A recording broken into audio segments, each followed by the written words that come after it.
Yahobu, Bapak Ibu Pendeta, Sinenge, Majelis dan warga Gereja Amin, ini adalah channel YouTube Sinode Gereja Amin. Karena itu, bagi yang mencintai Gereja Amin, tontonlah, subscribe, like, dan bagikan. Gereja Amin yang tangguh, mandiri, dan peduli. Tuhan Yesus memberkati.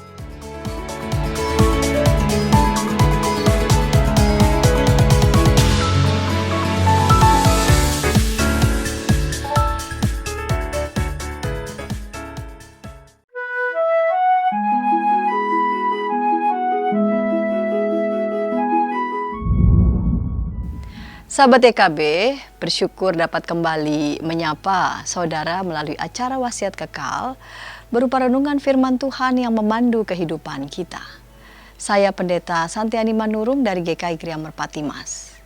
Renungan kita pada hari ini, Senin 18 Agustus 2025 ditulis oleh Pendeta Sri Agus Patnaningsih dari GKI Residen Sudirman, Surabaya dengan judul Kebahagiaan dalam Pengampunan yang dilandaskan pada kitab Mazmur 32. Dan yang menjadi bagian ataupun pusat perenungan kita adalah Mazmur 32 ayat 1. Sebelum membaca, merenungkan firman Tuhan, mari kita berdoa. Puji syukur kami kepadamu ya Tuhan, Sang Pemberi hidup bagi kami. Kami mau membaca, merenungkan firman-Mu. Bapa kiranya bimbing kami. Dalam Kristus kami berdoa. Amin. Sahabat, saya akan bacakan untuk kita Mazmur 32 ayat 1, dengarkanlah firman Tuhan. Berbahagialah orang yang diampuni pelanggarannya, yang dosanya ditutupi. Sahabat, seorang anak memecahkan barang berharga di rumah dan takut untuk mengakui kesalahannya. Namun akhirnya ia memberanikan diri mengakui kesalahan kepada orang tuanya. Ternyata ia tidak dihukum, malah dimaafkan.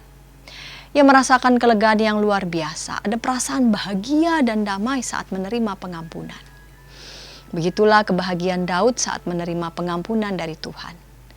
Dalam Mazmur 32, Daud menceritakan pengalaman pribadinya yang menderita secara rohani dan fisik akibat menahan dosanya. Namun setelah mengakui dosa-dosanya kepada Tuhan, ia merasakan bahagia, damai, dan sukacita. Daud mengungkapkan betapa berbahagianya orang yang dosanya diampuni. Kata berbahagialah dalam ayat 1 menunjukkan betapa besarnya berkat dan kedamaian bagi mereka yang dosanya telah dihapuskan. Pengampunan adalah hadiah besar dari Allah yang membawa kedamaian dan sukacita yang sejati. Rasanya seperti beban berat yang diangkat dari hati kita, membawa kedamaian dan kebebasan untuk hidup dalam kasih dan rahmat-Nya. Sahabat, terkadang kita merasa malu atau takut untuk mengakui kesalahan, dan hal ini menjadi beban. Karenanya kita diajak untuk membawa dosa-dosa kita ke hadapan Tuhan. Ketika kita datang kepada Tuhan dengan pertobatan yang tulus, Dia siap menerima, mengampuni, dan memberikan pemulihan. Penerimaan Tuhan atas pertobatan kita mengubah rasa bersalah menjadi sukacita dan bahagia tak terhingga. Mari kita berdoa.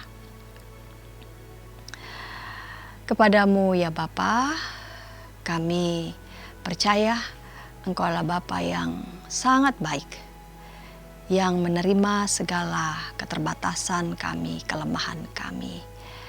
Dan dalam segala juga kerendahan hati kami, biarlah kami mau datang kepada Tuhan. Setiap anak-anak-Mu mau datang kepadamu dalam kerendahan hati, tidak dalam sikap tinggi hati, mengakui segala kesalahan pelanggaran dosa. Dengan demikian, maka rahmat anugerah Tuhan dapat masuk mengubahkan kami. Dalam Kristus kami berdoa. Amin. Sahabat, demikian renungan kita hari ini. Jangan lupa subscribe, like, dan bagikan kepada sebanyak mungkin orang. Dan jika ada di antara sahabat EKB TV yang ingin didoakan, silakan menyampaikan pokok doa saudara ke nomor 0812 8188 9191. Tuhan memberkati.